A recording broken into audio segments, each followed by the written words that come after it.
Well, we have finished another week, and we are going to look back over episodes 64 through 70 and try to kind of summarize what will mostly be the book of Judges, with the exception of also adding Ruth in there. So let's begin with episode 64, which actually started us in Judges 17 through 18. So the thing about Judges 17 through 18 was that this is really where the book of Judges probably begins. Remember, this is the people of Dan, and the Danites have not as of yet found their inheritance. They haven't actually received their land yet, or they have, but they lost it, as we saw back in the book of Joshua. And so the Danites, remember there's this whole thing of the Levite priest who's working for Micah and his mother are worshiping idols, and now the Levite priest is being a priest of idols and false gods. And then the Danites come, they take this priest, this Levitical priest, and they ask him to be a priest over their whole tribe. And then we see a couple of times like this statement in chapter 18, verse 1, there was no king in Israel. This is the time when everybody was doing what was right in their own eyes. Everybody was doing what they wanted to be doing. This is really prior to the judges coming on the scene, because the people are being wicked. And so the people of Dan come and they find this Levite priest. They take him away from Micah's house. They ask him to come and be a priest to them. And then one of the things that we noticed, if we came down here, is that the genealogy, some of your translations will say that this priest was Jonathan, the son of Gershom, the son of Manasseh. Some of your translations will say that. And some will say Jonathan, the son of Gershom, the son of Moses, which is more likely according to the Hebrew text and according to some debate. But it's one of those things that probably it was changed later to Manasseh, as we talked about, for the Jews to avoid kind of anything disparaging against one of Moses' descendants. But this is very early on.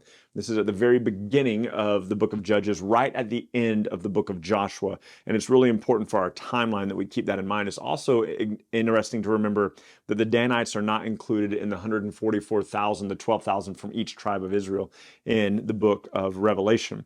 Judges 19 through 21 then dealt with, this is still, chronologically speaking, this is still at the beginning of the book of Judges. This is before all the judges have happened. And this is the tribe of Benjamin and the tribe of Jabesh Gilead. And the reason that we know that this is at the beginning is because we see the names Eleazar and Phinehas. And Eleazar was the son of Aaron. Phinehas was the son of Eleazar. Those names are mentioned in this chapter. If this is at the end of the book of Judges, like it's actually placed 350 years later, those two guys are long since dead, because that's the son and the grandson of Aaron the priest. And so this story should also be at the beginning. Remember, Judges chapter 1 and 2 is a recap of the close of the book of Joshua, and then we jump to Judges 17 through 21 before we get into all the judges. And so just timeline-wise, that's really important to remember. So the Benjamites, this is where there is a city in Benjamin, a city of Gibeah, where they rape a woman all night and she dies. And then her body is divided and split between the tribes, and they come to war against the Benjamites. This is where they bring the Benjamites to an end.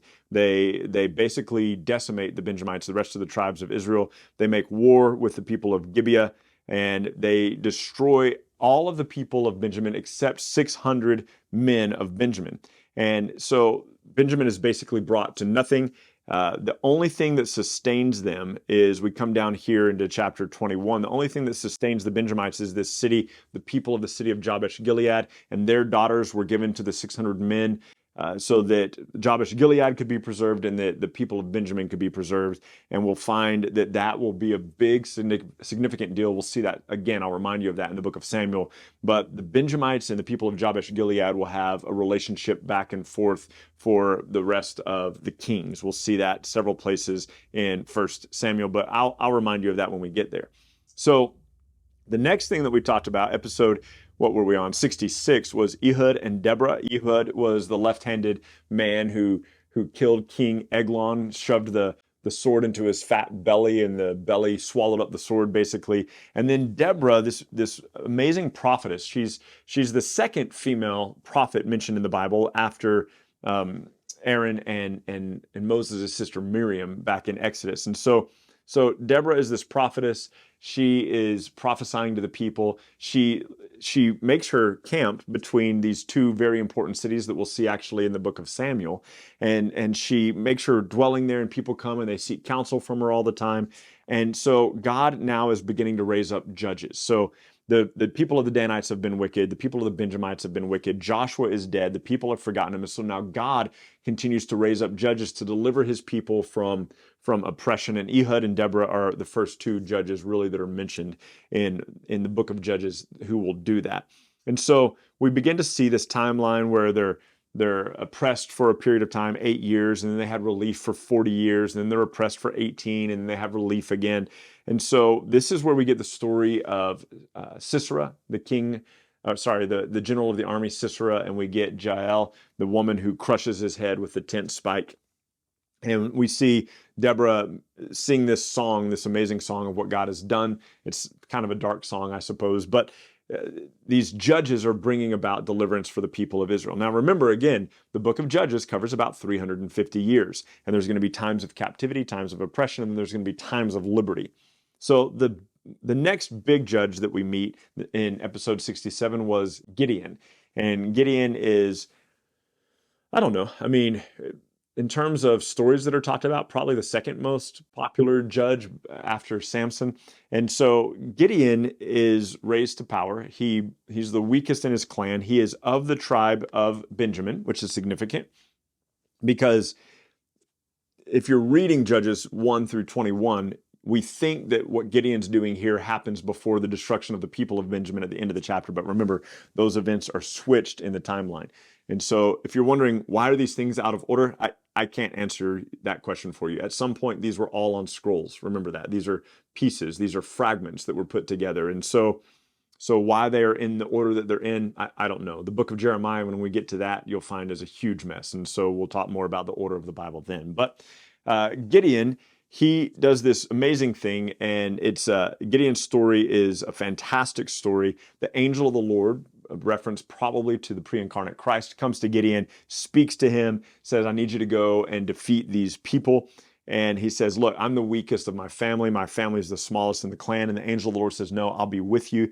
And there are a couple of things that Gideon does. He tests the Lord. He puts out a fleece to see if God really wants him to do it. He says, let the fleece be wet in the morning and the ground be dry. And the fleece is wet the next morning, the ground's dry. And he goes, okay, God, let me test you one more time. Let the fleece be dry and the ground be wet. And that's what happens. And he goes, okay. And then God says, Gideon has his 32,000 soldiers. God says, you've got too many guys with you. Send everybody who's scared home. 22,000, book it. They go home. Now Gideon has 10,000 guys. God goes, man, you still got too many guys. And so Gideon ends up with 300 guys to go against an army of 135,000. And the reason for that is because God wanted to be able to get the glory and the credit for what was happening here. And so the Midianites are defeated. Gideon gets victory, but through God gets victory through Gideon over the Midianites. And it is an incredible, beautiful story. But Gideon makes a mistake. And at the end of Gideon's life, he takes gold earrings from all the men that they've slain, all the Midianites that they've killed. He takes these gold earrings, the treasure the plunder of war, and he takes them and he makes them into a golden scepter, which the people will then idolize and worship. And so Gideon is asked by the people, would you be our king? And Gideon says, no, I won't be your king.